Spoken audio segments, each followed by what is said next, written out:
करते हुए बताते चले कि जल जीवन मिशन महाघोटाला मामले में ईडी ने कोर्ट में संजय बड़ाया की जमानत खारिज कर दिया। जी हां, ईडी ने संजय बड़ाया की जमानत का विरोध किया है। जमानत के बाद बड़ाया जांच को प्रभावित कर सकता है, ऐसी बड़ी बात ईडी के द्वारा कोर्ट में की गई है।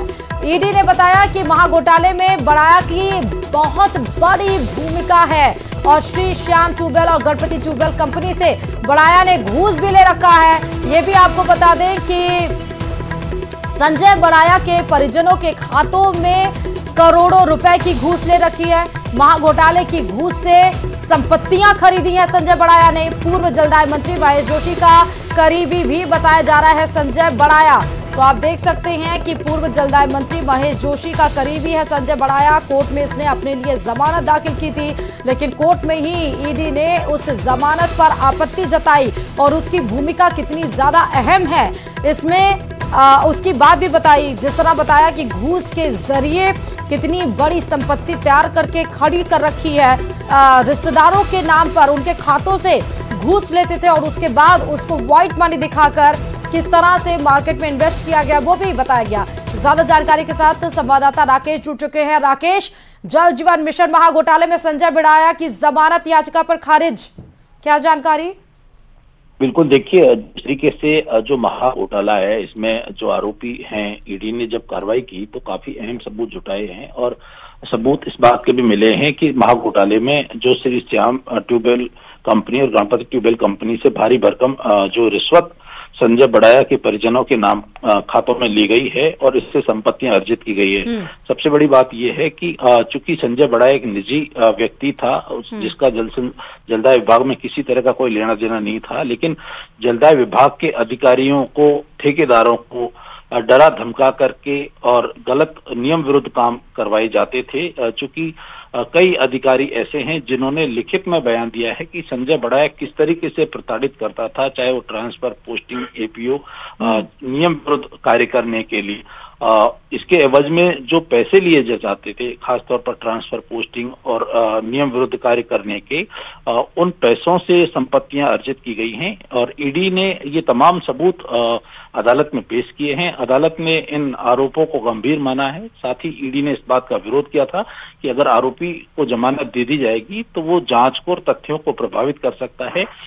ऐसे में कोर्ट ने इस मामले को गंभीर मानते हुए और उसकी जमानत याचिका खारिज कर दी है। ठीक है, बहुत बहुत शुक्रिया तमाम जानकारी देने के लिए राकेश। और अब बात अलवर से बड़ी खबर की, क्योंकि कांग्रेस विधायक जुबैर खान का आज सुबह उनके ही फार्म हाउस पर उनका निधन हो गया है। अलवर के रामगढ़ से जुबैर खान विधायक थे। 2.5 पीढ़ी पर खुद के फार्म हाउस पर अंतिम सांस ली है उन्होंने। बता दें, अपने करियर की शुरुआत उन्होंने जामिया मिलिया इस्लामिया स्कूल से छात्र संघ चुनाव के नेता के रूप में शुरू की। अच्छी खासी इनकी जो पकड़ है वो राजनीति में रही है। उसके बाद प्रियंका गांधी के बेहद करीबी माने जाते हैं। एक्टिव पॉलिटिकल करियर इनका रहा, एक्टिव लीडर भी रहे। 1.5 साल पहले हार्ट ट्रांसप्लांट इनका हुआ, तभी डॉक्टर्स ने इन्हें सलाह दी थी कि स्वास्थ्य के साथ खिलवाड़ मत करें, ज़्यादा लोगों से मिले नहीं, ज़्यादा पॉलिटिकली ग्राउंड पर मत उतरे।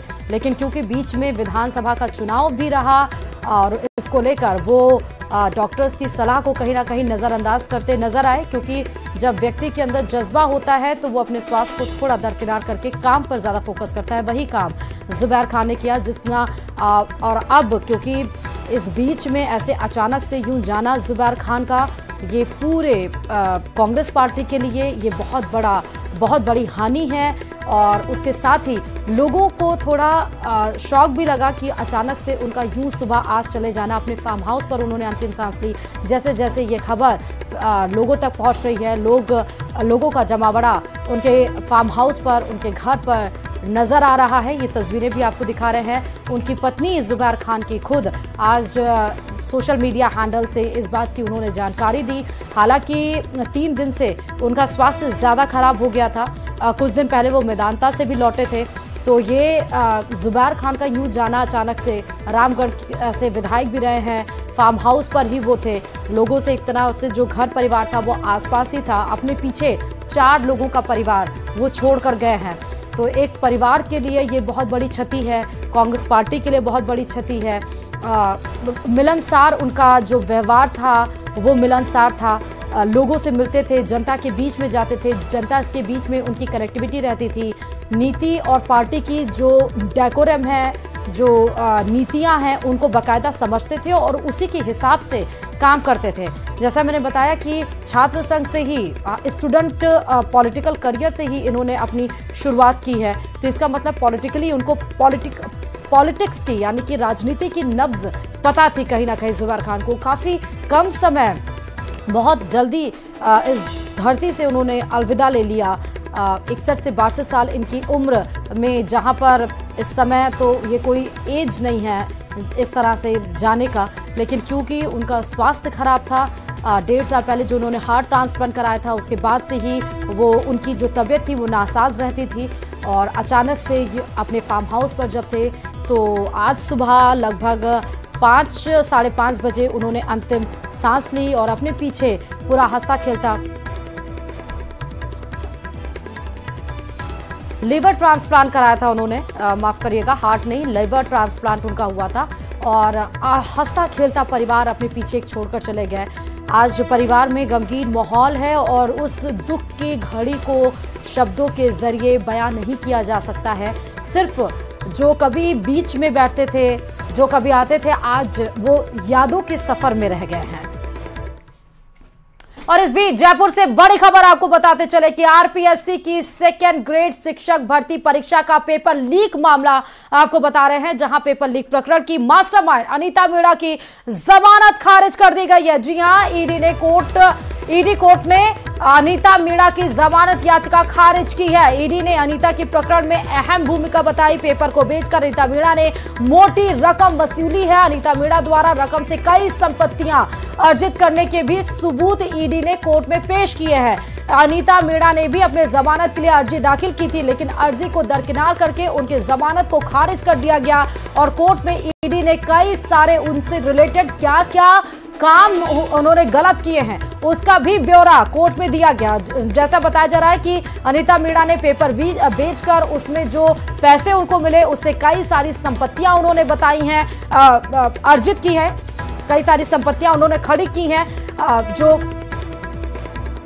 इस प्रकरण में, पेपर लीक के प्रकरण में उनकी बहुत ज्यादा अहम भूमिका भी रही है। तो बड़ी खबर आपको बता रहे हैं इस समय।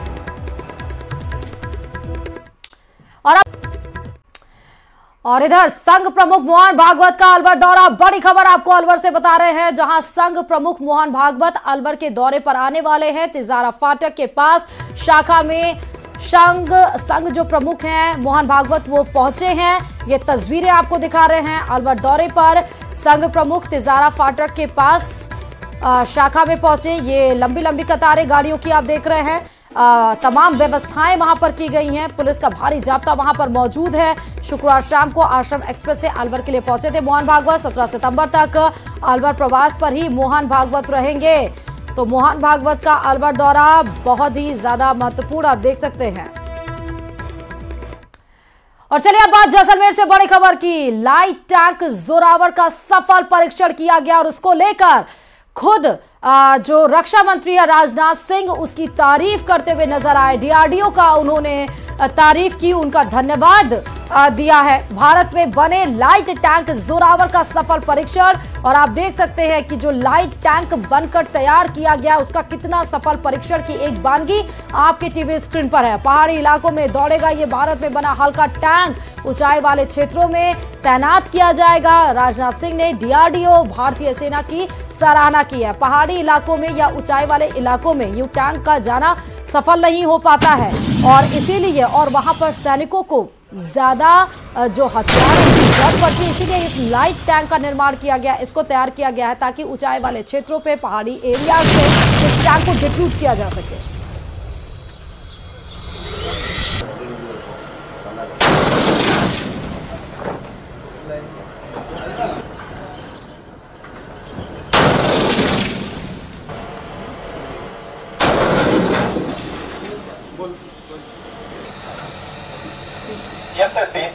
तो लाइट टैंक जोरावर का ये सफल परीक्षण आप देख रहे हैं। और ये बेहद ही गौरवान्वित करने वाला ये पल जब ये बताता है कि तकनीक के क्षेत्र में भारत कितना आगे पहुंच चुका है। लाइट टैंक जोरावर का सफल परीक्षण इसको बनाकर तैयार किया है और उसके बाद डीआरडीओ और आपको बता दें कि तमाम लोगों का इसमें भारतीय सेना की सराहना भी रक्षा मंत्री राजनाथ सिंह ने की है। बता दें लाइट टैंक जोरावर ये पहाड़ी क्षेत्रों पे, ऊंचाई वाले क्षेत्रों पे इसको भेजा जाएगा। Yes, sir, C3. D3.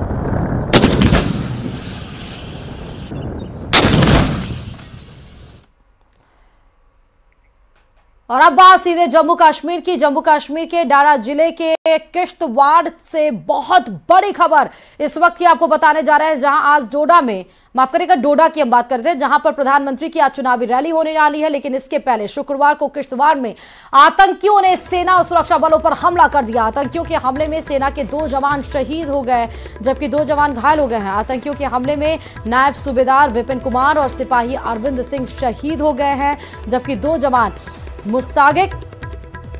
Musadik साफी वानी और साहिल ठाकुर घायल हो गए हैं। घायल जवानों को एयरलिफ्ट कर किश्तवाड़ के अस्पताल में इलाज के लिए भर्ती कराया गया है। सुरक्षा बलों और आतंकियों के बीच ये मुठभेड़ किश्तवाड़ के चटरू इलाके में हुई है। बताया यह भी गया कि शुक्रवार शाम करीब 4 बजे आतंकियों ने पेट्रोलिंग पार्टी पर हमला किया, जिसका जवाब में सेना और सुरक्षा बलों के जवानों ने इसका मुंहतोड़ जवाब दिया। आतंकियों के हमले के बाद सेना का ऑपरेशन अभी भी जारी है जबकि बटोटे किश्तवाड़ राष्ट्रीय राजमार्ग पर सर्च ऑपरेशन भी चल रहा है।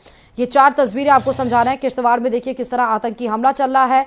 हुआ पेट्रोलिंग के दरमियान पीछे से एक बार फिर से नापाक हरकत करते हुए आतंकी नजर आए, लेकिन इसमें बड़ा लॉस हुआ। 2 जवान शहीद हो गए, 2 बुरी तरह से घायल जिनको हॉस्पिटल में एडमिट कराया गया। दूसरी तस्वीर आप देखिए जिसमें सेना के 2 जवान शहीद हुए हैं, उनकी विपिन कुमार और अरविंद सिंह की हम तस्वीर आपको दिखा रहे हैं। तीसरी तस्वीर सुरक्षा बल का लगातार अभी भी सर्च ऑपरेशन चलाया जा रहा है। और चौथी तस्वीर, क्योंकि वहां पर अब सघन जो तलाशी है वो ली जा रही है, नेशनल हाईवे पर आप देखिए भारी पुलिस जाब्ता तैनात कर दिया गया।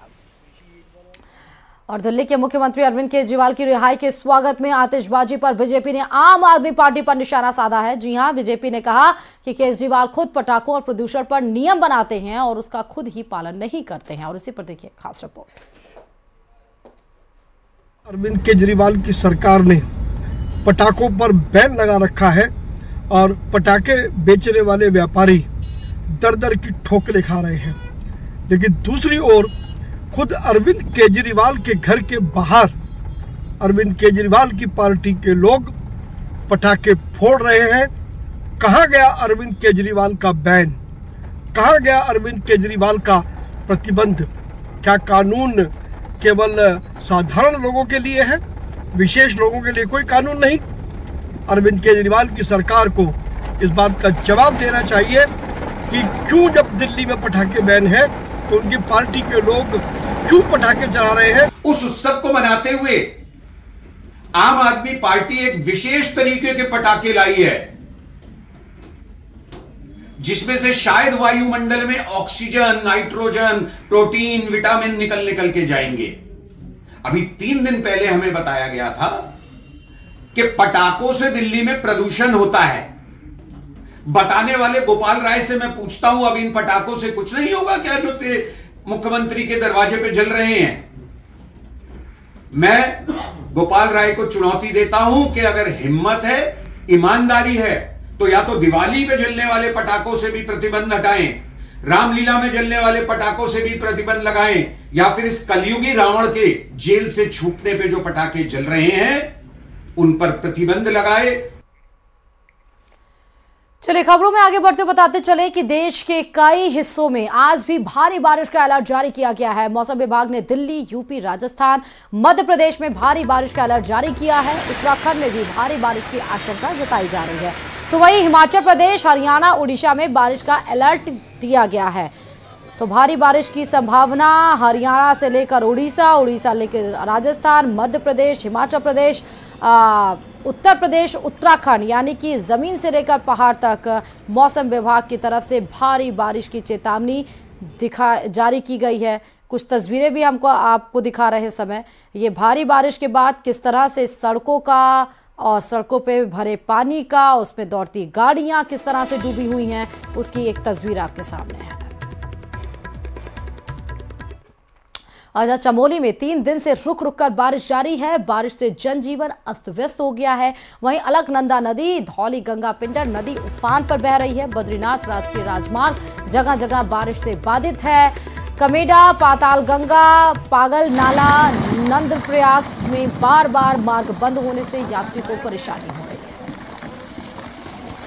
तो उत्तराखंड के चमोली की सीधे तस्वीरें आप देखिए। भारी बारिश के बाद पेड़ किस तरह से गिरता हुआ नजर आ रहा है। मिट्टी का मलबा पत्थर के साथ कैसे रोड पर आ रहा है, ये भी आप देख सकते हैं। किस तरह नंदप्रयाग जो है वो अपने उफान पर कितने ज़्यादा तेज़ी से बहती हुई नज़र आ रही है। और बार बार बारिश, क्योंकि लगातार रुक रुक के बारिश हो रही है और इस तरह की तस्वीरें निकल कर आ रही हैं, जिससे यात्रियों को खासा दिक्कतों का सामना करना पड़ रहा है जो उस रास्ते से गुजरते हैं। और पहाड़ों पर लगातार बारिश हो रही है, जिसके बाद मुश्किलें भी लगातार बढ़ ही रही हैं। टिहरी से खबर है, जहां लगातार हो रही बारिश से घनसाली खुद्दू सड़क पर पहाड़ी से भारी लैंडस्लाइड हुआ। वीडियो में आप साफ तौर पर देख सकते हैं कि पहाड़ी का एक हिस्सा भरभरा कर गिर रहा है। हालांकि अभी तक किसी तरह के नुकसान की सूचना नहीं है। तस्वीरें बेहद डरावनी हैं। पहाड़ से कई टन मलबा गिर रहा है। हालांकि इस दौरान वहां पर कोई मौजूद नहीं था, लिहाजा कोई बड़ा हादसा नहीं हुआ, लेकिन रोड बंद हो गई है।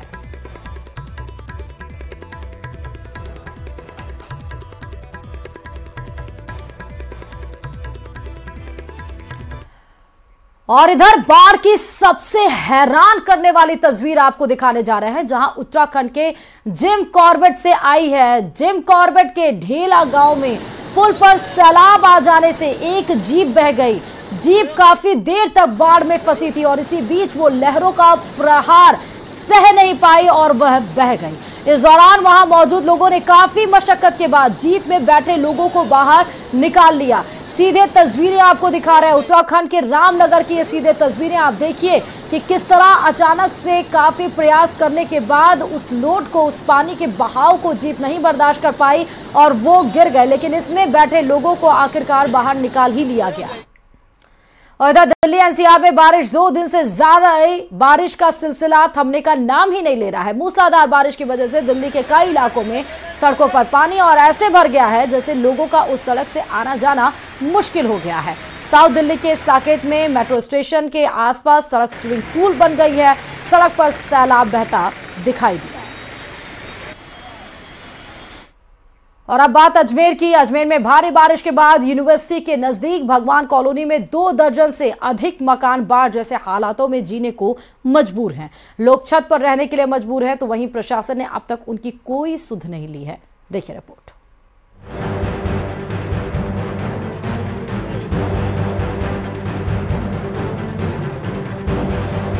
अजमेर में बारिश के बाद सबसे ज्यादा हालात खराब हो चुके हैं। हाल ऐसा है कि बाढ़ का पानी शहरी इलाकों की कॉलोनियों तक पहुंच गया और लोग घर की छतों पर रहने को मजबूर हो चुके हैं। इतना ही नहीं, कई कॉलोनी में लोग तो पलायन तक कर चुके और प्रशासन से गुहार लगाई जा रही है कि जल्दी कॉलोनियों में राहत पहुंचाई जाए। अजमेर के घूघरा स्थित हम भगवान कॉलोनी में मौजूद हैं। आपको छत से नज़ारा मैं दिखाना चाहूँगा। तमाम जो लोग हैं और यहाँ के जो मकान हैं, करीब 25 से 30 मकान से अधिक जो मकान हैं वो इस बाढ़ग्रस्त क्षेत्र में जो हैं प्रभावित हैं। तमाम जो लोग हैं या तो वो उन्होंने घर खाली कर दिए हैं या फिर छत पर रहने को यहाँ पर मजबूर हैं। आप देखेंगे दूर तक जो है मकान बने हुए हैं, लेकिन जो है घर के बाहर यहाँ पर ताले आपको लगेंगे। एक मकान नहीं, 2 मकान नहीं, कम से कम 25 से 30 मकान हैं जो इस क्षेत्र में निवास करते थे। लेकिन अभी जो है 1 दर्जन से अधिक जो मकान हैं उनके घरों पर ताले लगे हुए हैं और पूरा पानी ही पानी यहाँ पर नजर आ रहा है।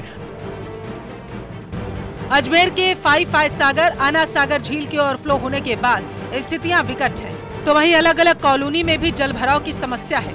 अजमेर की MDS यूनिवर्सिटी के नजदीक भगवान कॉलोनी में दर्जनों मकान बारिश के पानी में डूब चुके हैं। इन्हें लेकर कोई भी व्यवस्था अब तक नहीं की गई। मूसलाधार बारिश के बाद घरों में 3 से 4 फीट तक पानी भर चुका है, जो कम नहीं हुआ, जिसकी वजह से लोग पलायन करने को मजबूर हैं। इस कारण से ये सारे मकान हमारे 4-4, 5-5 फुट पानी में डूब चुके हैं। आधे तो यहाँ से पलायन कर चुके हैं और आधे अभी भी फैमिलियाँ वगैरह सब फंसी पड़ी है और सारा गंदा पानी चारों तरफ का यहाँ इकट्ठा हुआ जा रहा।